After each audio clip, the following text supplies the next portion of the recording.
Today is January 6th, 2020. It's 10 a.m. East Coast time. According to my husband, it is also the day of Epiphany. He grew up Catholic, although he doesn't practice anymore. He does every once in a while drop these little tidbits of information about the Catholic faith. I grew up Protestant, and I'm Presbyterian, so and I'm sure that somewhere in the Presbyterian faith that we also talk about Epiphany, but it just didn't resonate with me. But today is the day of Epiphany, which I guess officially denotes the last day of the season. And I thought that it was really telling that the day of Epiphany is also the day that everybody is officially descending on DC. Sometimes these things are done on purpose, you know. We all kind of thought it was very interesting when the day that we witnessed on TV, at least, the planes hitting the towers in New York took place on 9/11. Somebody said, and the rumor mill definitely caught on quickly with this one, that, you know, the powers that be had assumed our 911 emergency number would be flooded with calls. So they chose 9/11 on purpose. You know, these things sometimes just are coincidental, and sometimes they are rehearsed, and sometimes they're planned. So what I'm doing right now is I am recording for posterity.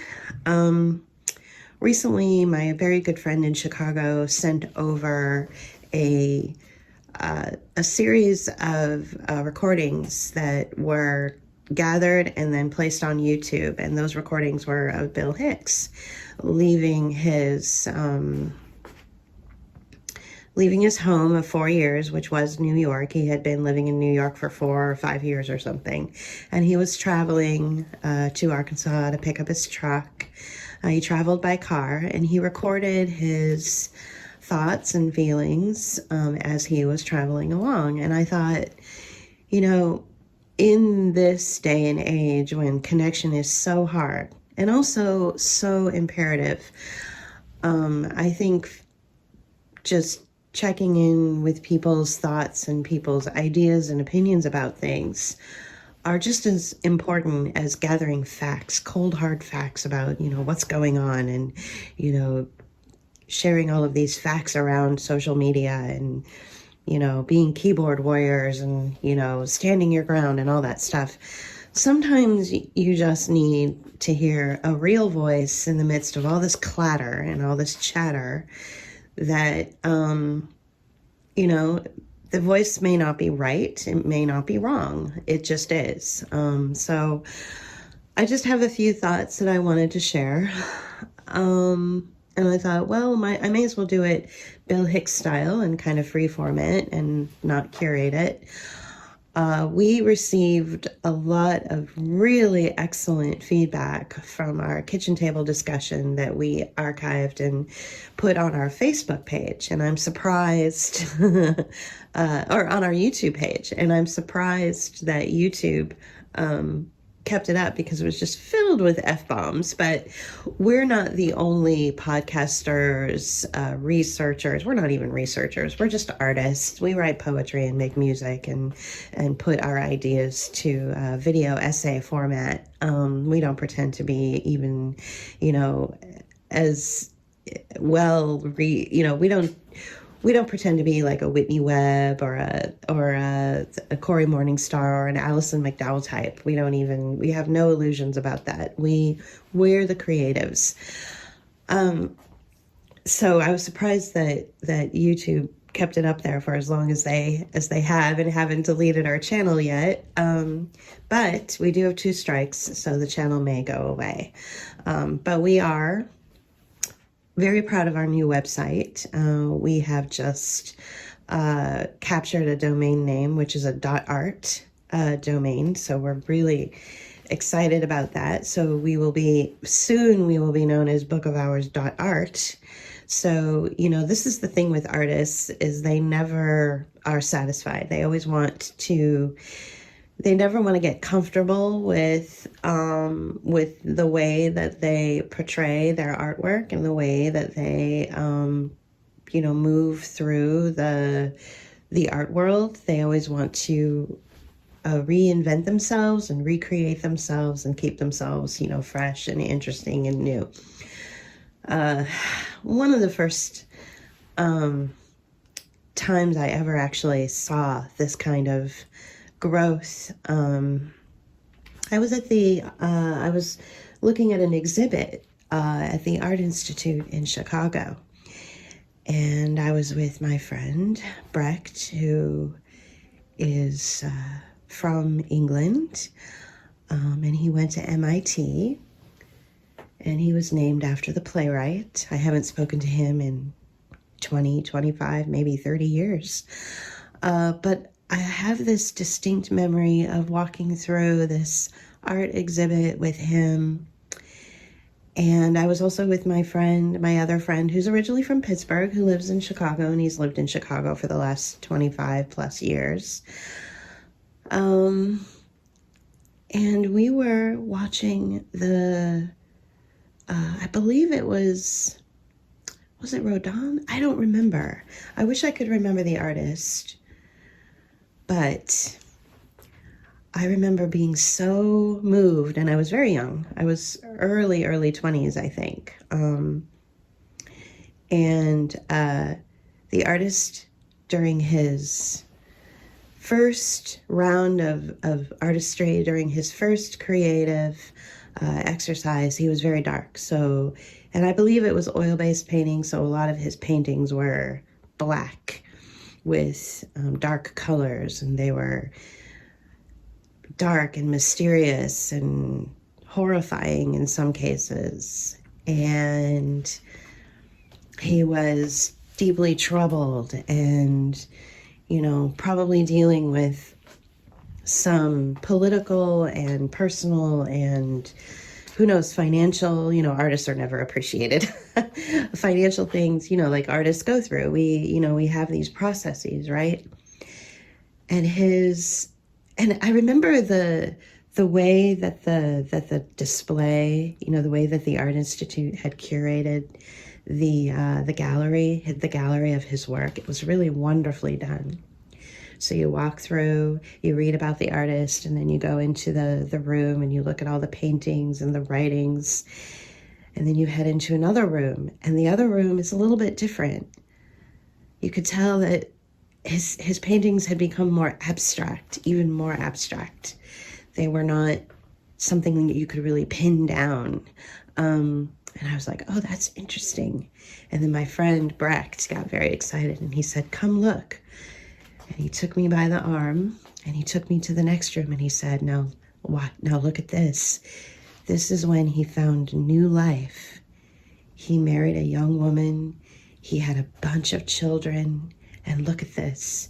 And it was this brightly colored room with all these vibrant, happy paintings that were just, filled with joy and sun shining and brightly colored flowers and children with cherubic faces and, the movement as they would run or sit with their mother or their nanny or whatever he was painting. And I was like, oh, wow, can we do this again?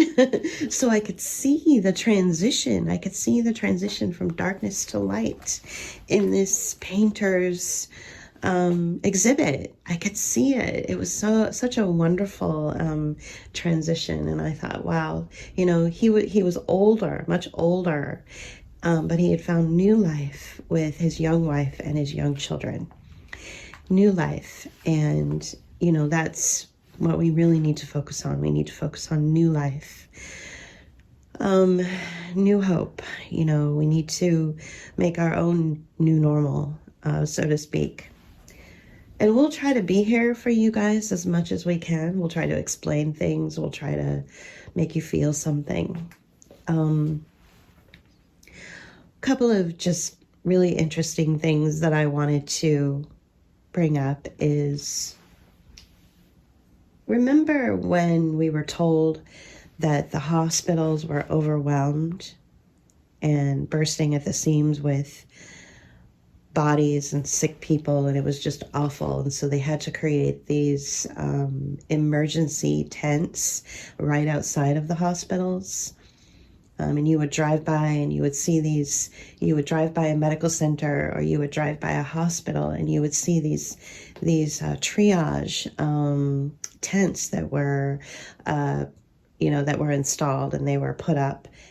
And you would think to yourself, oh, wow, I guess the hospitals are really at full capacity, and things are really bad that they actually have to do a triage center outside of the hospital, which is where you would go into a tent like you're in the army, or like you are in some kind of war zone. Oftentimes when countries are being bombed and their hospitals are affected, immediately what happens is they set up a triage tent outside of the hospital, because they know that injured people who've been injured by bombs or whatever, injured people will immediately go to their local hospital.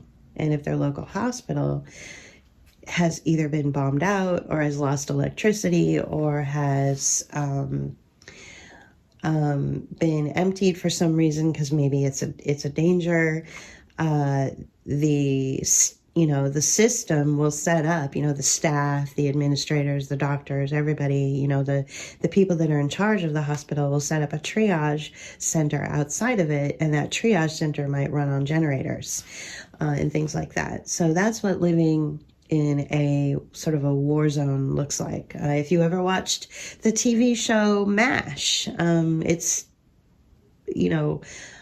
I am younger. Like, I never watched the show when it was fully, when it was like brand new, when it was showing new episodes every day. I guess I watched it like later when it was in syndication, and I didn't watch very much of it. But the whole concept of the show was this, the personalities of the people that ran these triage centers in a war zone. Medical Army Service Headquarters is, I think, what it stands for. So it's called MASH. So one thing about these things that we, these triage centers or these tents that we were seeing outside of hospitals, there's a few things that we know. First of all, we know for a fact that the hospitals were not overrun. They were not at full capacity. There were not bodies lying on the floor. There were not dead bodies piling up on gurneys. We know this to be a fact. I know people personally who had to go in for to take care of a, just a typical injury or a typical problem.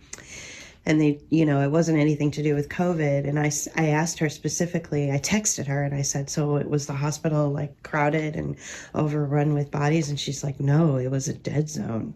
There was nobody here. So what's happened is, the narrative is that the hospitals were overrun, and we know for a fact that they weren't. So we have counteracted that narrative with the truth. Okay, so we can be proud of ourselves for that.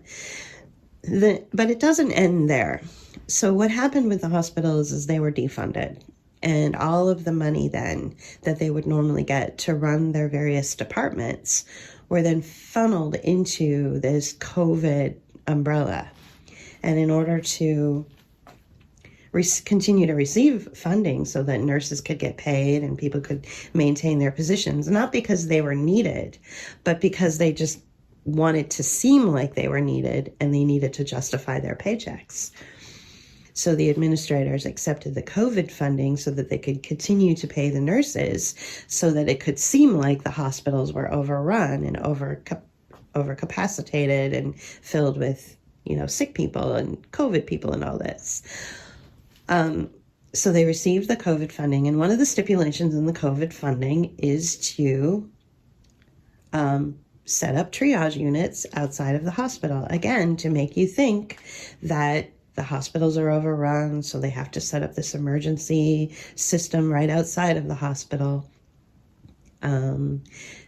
so that, this narrative and this story about hospitals being overrun and fully, bursting at the seams with dead people and all this, they want you to continue to think that. But if you even went to these triage units and you went to these tents, you would see that there was nobody being treated even in the tents. Because this is what's called an impact service, or a pay for performance contract.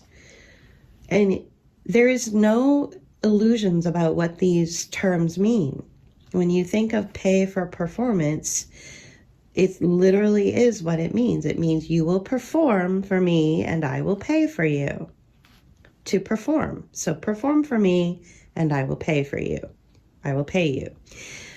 That is a pay for performance contract or an impact investment. Impact means we need you to make an impact on the public. And that in this particular situation, hospitals, hospital administrators, in this particular situation, what we need you to do is impact the illusion that we are overcapacitated, that we don't have enough room for people to be treated inside a hospital. We need you to impact this illusion, okay? So that's an impact investment and a pay for performance contract. All right, so I hope these terms, you really need to understand what they mean. You need to understand so that when you are standing up for yourself and when you are diagnosing the situation as it is, and as you are describing the situation as it is, that you use this kind of terminology. Pay for performance contracts. That's what that is. You perform and I will pay. You impact the market, or you impact the illusion that we need these triage centers and you will get paid. All right, so that was part of the stipulation with the COVID funding and anything under these various stimulus packages that have come out, so-called stimulus packages. It's the same thing with the restaurants and the diners and the galleries and all the things where they make you,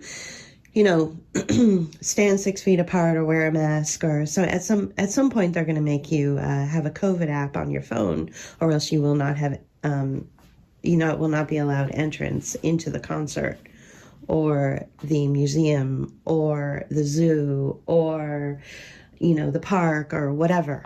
Okay, so you either have the COVID app, which proves that you are free of a disease, which no one's ever really proven exists.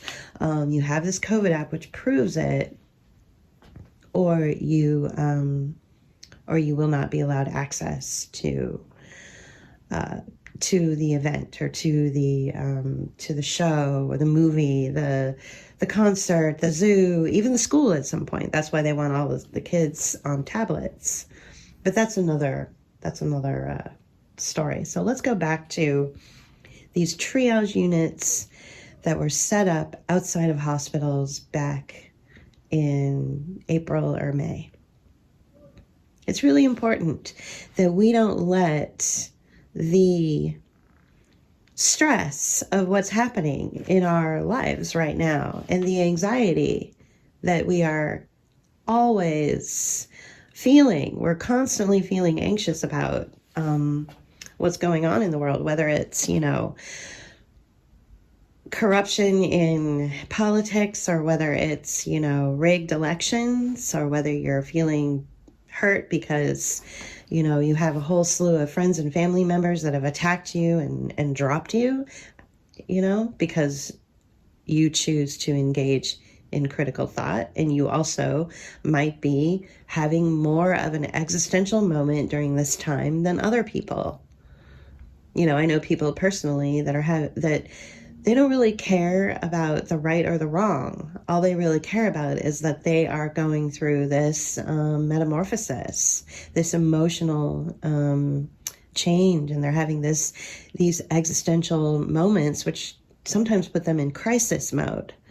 All right, so there's a lot of that going on too, where nothing is really black and white. So, but that's also a different, a different message, So let's keep it simple. Let's go back to those triage units. All right, so we're looking at pay for performance contracts. We're looking at impact investment.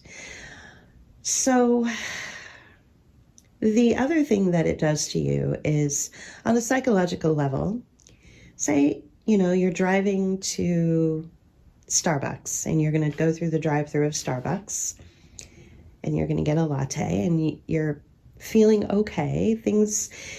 COVID sucks and, the age of COVID sucks and, living in a national emergency sucks, but you can still get your latte. You can still have a fairly normal life. You just throw on a mask to go and do whatever it is you want to do. And, you'll get the vaccine and everything will be fine.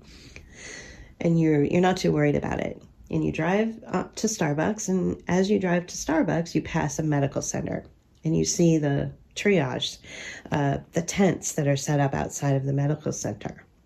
And you go, oh, yeah, well, that makes sense. I've been hearing all about how hospitals are at capacity and medical centers are, at capacity. So, having a triage center out in front makes sense. And you think, that's good. I'm glad that they're doing that. And you go about your life.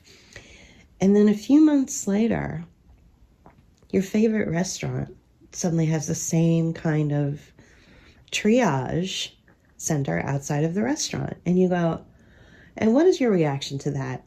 Well, your reaction is, okay, well, that makes sense because, the hospitals did it. So now it makes sense that the restaurants are doing it. So you can't go into the restaurants anymore because, not because they're at full capacity, but because they're dangerous. And it makes total sense to, sit inside a tent. So, but your brain, your mind will justify these kind of outlandish, absurd images that you're being pummeled with, and that you don't really have any recourse to defend yourself against the images. I often think of psychological warfare as bombs. We're being bombed right now. This is war. And since it would be unheard of for, FEMA, who's basically in charge of everything right now, since it would be unheard of for FEMA to start, sending jackbooted thugs down the street and cracking skulls and dropping bombs, and having our own military turn against its own people, that would be wildly insane. That would be horrible, if that happened. So what they do is they commit another kind of warfare on you, which is psychological warfare. So you're driving along and you see the FEMA tents, or you see the triage tents, or you see the impact investments, or the pay for performance contracts in the form of tents and triage centers. You see them outside the hospital. So it would make total sense to you to see them outside of the restaurants. Now, listen to me carefully. Where is this headed next?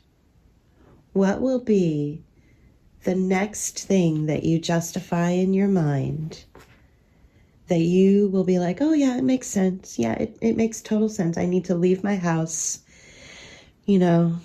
just pack a suitcase or two. Oh, total sense. I really need to do this and go live in a tent. Go live in a triage unit. And I'll have a bracelet on my arm. It'll be really cool. It'll be something like a Fitbit. And it'll remind me that I need to take my 20-minute walk and that I need to take my 6-month vaccine and that I need to eat my, proper amount of vegetables. Does that sound right to you? Does that sound like something you could justify? Things are done in stages. Things are never done all in one moment, They're not going to detonate a bomb which causes mass destruction in your life. They're not going to do it all at once. They're going to do it incrementally. But I'd like to take you back to where I began when I was in my late teens, early 20s, walking through the Art Institute of Chicago and looking at an exhibit. And the first room that I walked into, all of the paintings were dark. It was very dark. The artist was in a dark, dark place. Some people would say, oh, he'd been black-pilled. He was in a dark place. He saw no hope. But he worked through whatever that was, and he came out the other side with new life, new joy, and new hope. What I'd like to do is try to help you get to that point a lot quicker. I don't want you to have to go to the end of your life to find that joy and to find that splendor. I would like you to see it right now, because I'm truly convinced that the thing that will make a difference in everyone's life is if people start respecting one another and people truly find their joy. It may sound hokey, but I think it might work.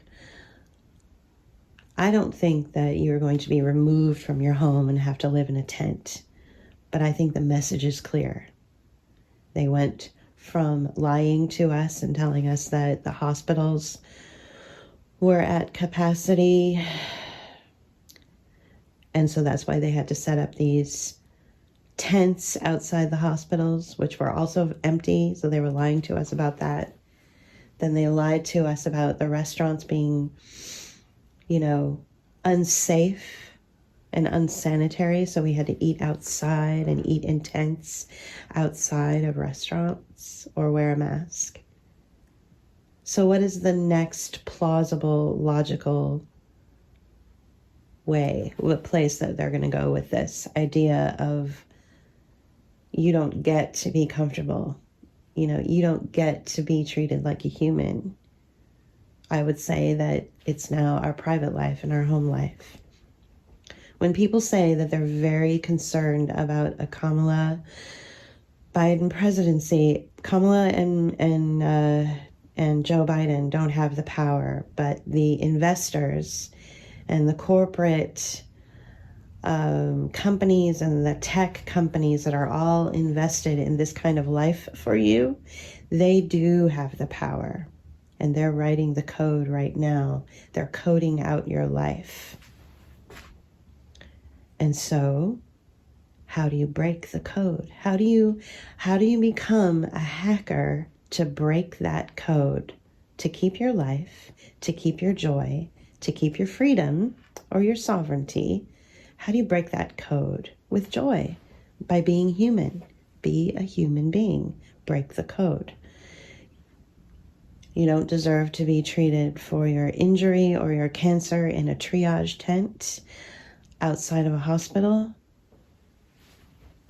It needs to be inside a hospital in a nice environment where you feel comfortable and you're treated with respect.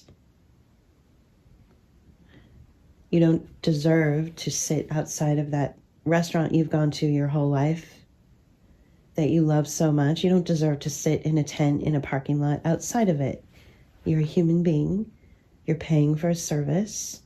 You deserve to have joy. You deserve to walk into that restaurant without a mask on, sit down like a normal human being, laugh with your friends and family.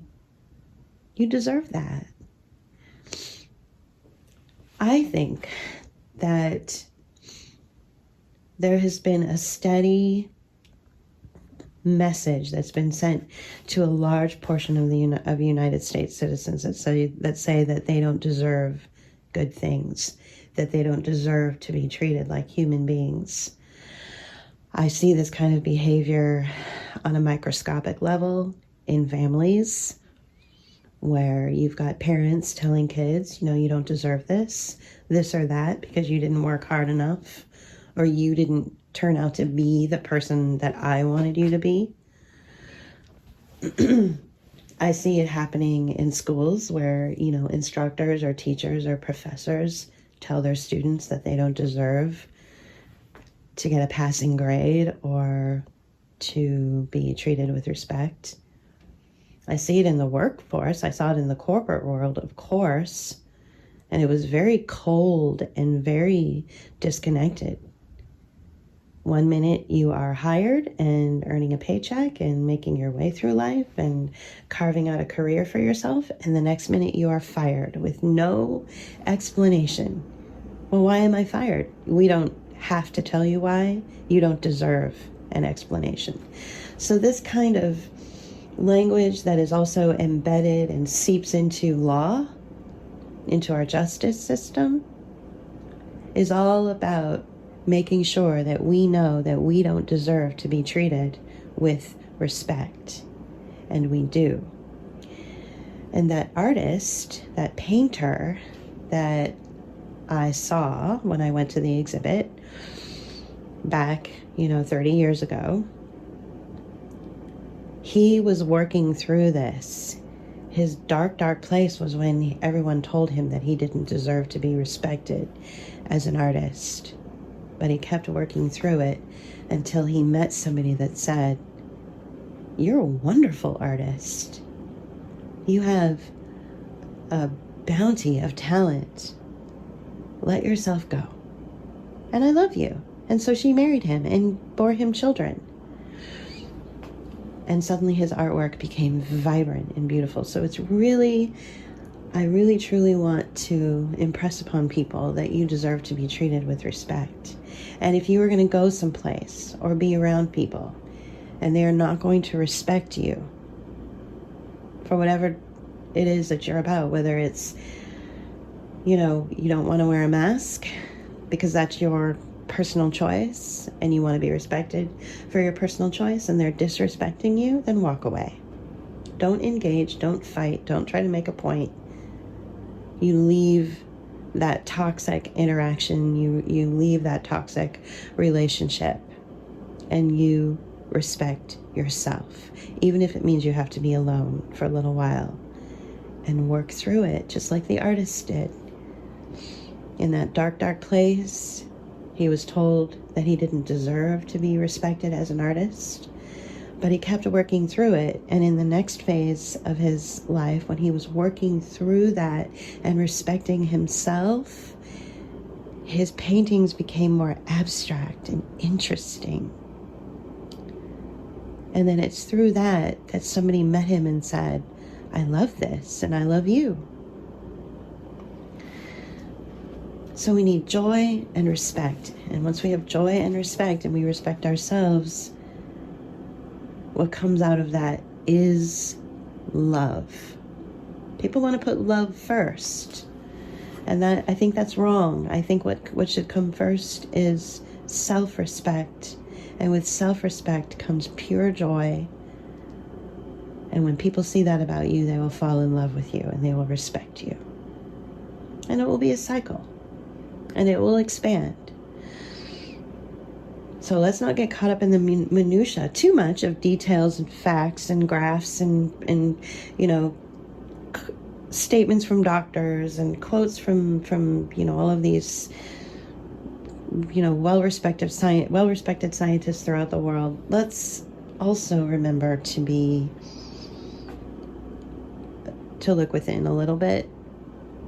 And also, just keep it very simple. Those tents that you saw outside of the medical centers, and they're probably still there, and those tents that you see outside of restaurants and diners and cafes, that's all about a pay-for-performance contract. That is paying someone to perform. You perform, I will pay. And that's an impact investment. We need you to impact the market. We need this entire world to be covered with tents and triage units and emergency, tents that look like, war zone. We need that image to be impacted in people's minds. So it's an impact investment. Same with the mask. The mask is needed to impact an idea or impact a thought. So I hope this reaches people who are unreachable. I know our audience already knows everything I'm saying, and I appreciate that. And I so appreciate our patrons for believing in us and appreciating us and respecting us. And I hope that this message can also resonate with those people who don't.